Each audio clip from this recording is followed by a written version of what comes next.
చేతులు ఒకప్పుడు ఎవరికో ఒకరికి వేలు పట్టి నడక నేర్పించాయి. పడిపోతే లేపాయి, భయపడితే ధైర్యం చెప్పాయి. కాని కాలం తన పని తాను చేసింది. ఈరోజు అదే చేతులు ఒక చాయ్ గ్లాస్ పట్టుకోవడానికి కూడా వణుకుతున్నాయి.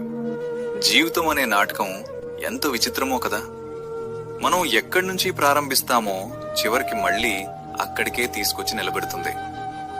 చిన్నప్పుడు మన అడుగులకు ఎవరో ఒకరి చేయి అవసరం. వృద్ధాప్యంలో మన ఊపిరికి మన అడుగులకు మళ్లీ ఇంకొక రండ అవసరం. జీవితమంతా ఎంతో మందికి తోడుగా నిలిచుంటాం. ఎన్నో కన్నీళ్లు తుడిచుంటాం. ఎన్నో జీవితాలకు వెలుగై ఉంటాం.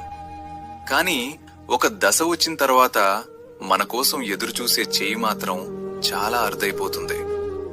చివరికి మనిషి సంపాదించేది ఆస్తులు కాదు, గుర్తుండిపోయే ప్రేమ, మన కోసం నిలిచే మనుషులు మాత్రమే.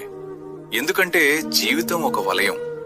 మొదట్లో ఎలా ఎవరో ఒకరి మీద ఆధారపడ్డామో చివర్లో కూడా అలాగే ఒక చేయి కోసం ఎదురు చూడాల్సిందే. అదే జీవితం. గర్వాన్ని కరిగించి మనిషి విలువను నేర్పించే